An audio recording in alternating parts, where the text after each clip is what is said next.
On a un peu l'impression d'être au milieu d'une tempête technologique, non? L'IA, les voitures autonomes, les cryptos, tout semble arriver en même temps. Et ça crée, on va pas se mentir, plus de confusion que de clarté. Alors aujourd'hui, on va essayer de mettre un peu d'ordre dans ce chaos et de comprendre comment naviguer dans cette période de grande disruption.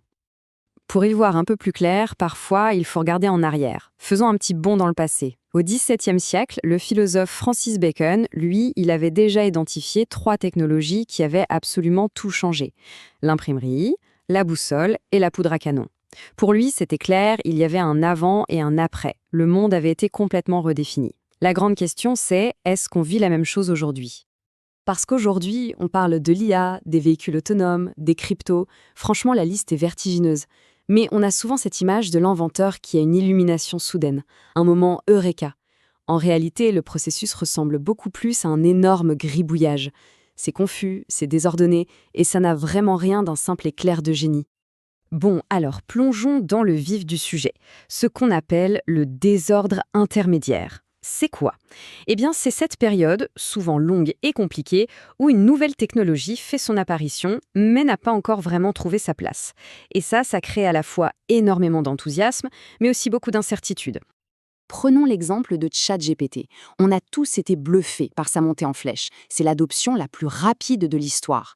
Mais ce qu'on oublie, c'est que ce succès qu'on perçoit comme instantané a en réalité mis 66 ans à se construire. 66 ans! C'est le résultat de décennies d'échecs, de faux départs, de périodes de doute et d'une patience quasi infinie. L'innovation, en fait, c'est bien plus souvent un marathon qu'un sprint. L'histoire de la Ford Model T, c'est une analogie parfaite pour ça.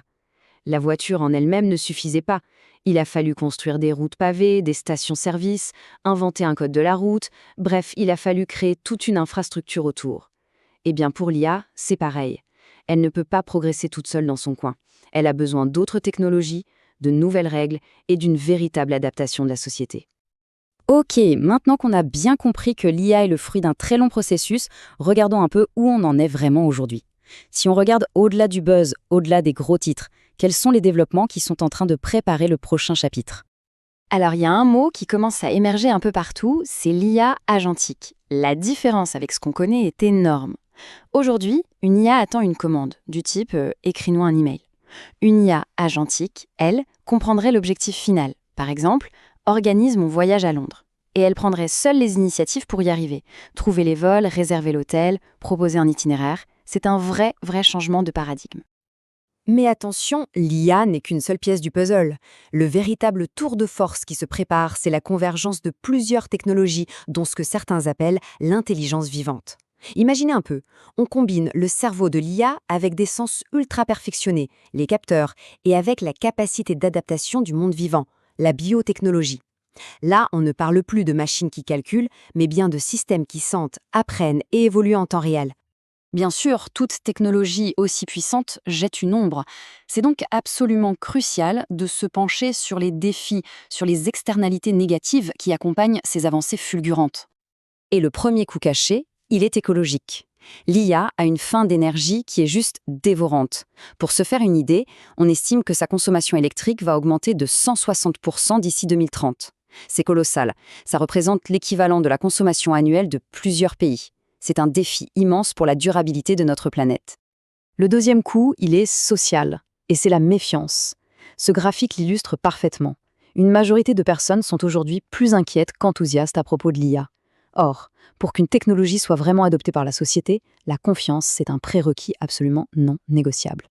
La question est donc posée. Si la confiance est le principal problème, comment est-ce qu'on la construit?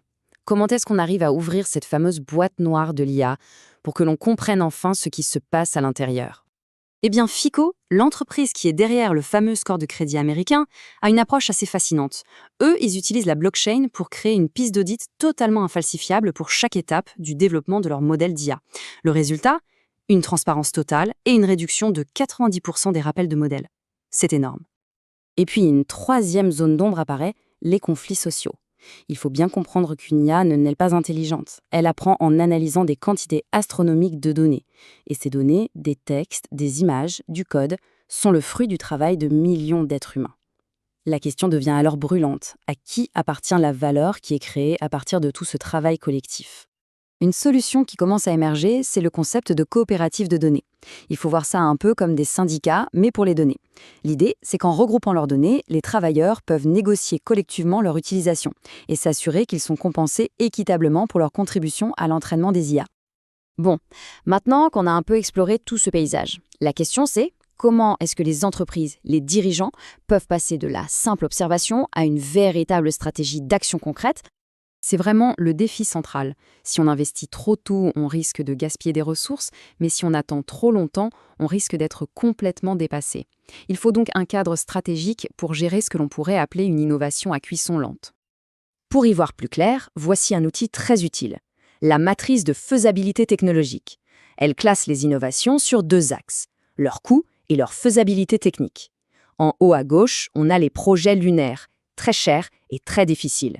Et puis, en bas à droite, le marché de masse, abordable et réalisable. Le secret pour une entreprise, c'est de repérer les technologies qui, avec le temps, voyagent de la case lunaire vers la case marché de masse. C'est précisément là que la disruption se produit. Mais soyons honnêtes, même avec les meilleurs outils du monde, prédire l'avenir, ça reste un art très délicat.